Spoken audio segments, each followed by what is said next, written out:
So you'll click on the machine learning for students and you'll get started and just try it now. You can sign up for a teacher account if you would like to. We're going to call this Yummy, not Yummy. And then click on recognizing text. And then I want it to be in English and storage is in my browser. And then create. And then now I'm going to train it. Whoops.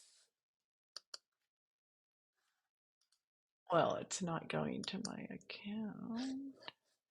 So now I'm going to train it. So I'm going to add a new label and I'm going to put yummy. And then you're going to add, oops, not yummy. So then I'm going to add words here. So sorry, my thing is blocking it. So let me move that for you. Whoops. So down here is the add button. And so I would click add an example of the not yummy, and I might say yucky. I might say mushrooms because I don't like them. I might say not tasty. I might say smells bad. And then for yummy, I might say tastes good, pizza, whatever. I'm going to keep adding examples. The more examples I add, the more it's going to train. So I'll say tasty. Okay, so now I've finished, excuse me, adding my word. So I'm going to go back to my project and I'm going to learn and test. So I'm going to say train right here. It didn't like it. I didn't have enough examples. So smells good. Um, Okay, let's try it now and see.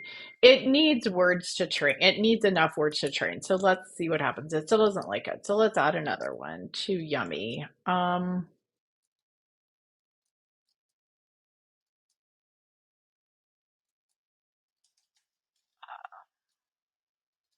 Ice cream. And then I'll add another one over here that is burnt. Okay, let's try it again and see if I've got enough words. I may not learn and test and then train. I'm gonna go back to my project. Let's learn and test. Now I'm going to train it. I have enough words. So you're going to have to give it some time to train. It's pretty small, so it's not going to take a ton of time to probably train the machine on this. Um, but you do have to give it some time to train.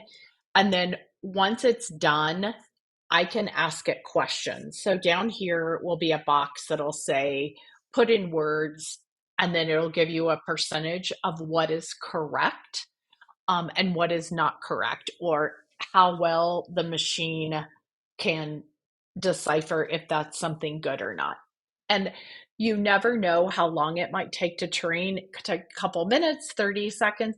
It depends on how many other people are modeling on Watson as well. So this is basically a training through Watson. And so this is, again, I would have questions down here where I would be able to see that. So it's run through.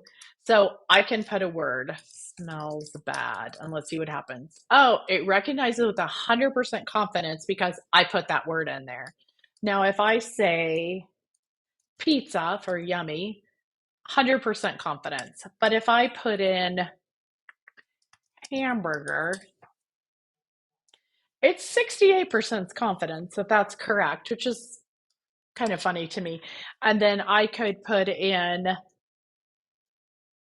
for not yummy.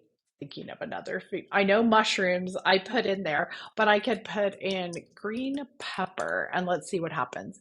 So it thinks it's going to be yummy. Now, I don't know how it knows that, except for maybe green pepper is associated with pizza. Um, if I put in onion, it says yummy. Again, I wonder if it's associating it with a pizza topping. And if I said juice, it thinks it's yummy. So again, I've trained it, but also other people have been doing the same one in here. So it has been trained with other people have been training it. So it may not just be my 5 words. I'd want to say to the kids, other people are training the yummy, not yummy. And so other people may be putting those things in. And that's why the confidence level is up. So that's what machine learning for kids looks like.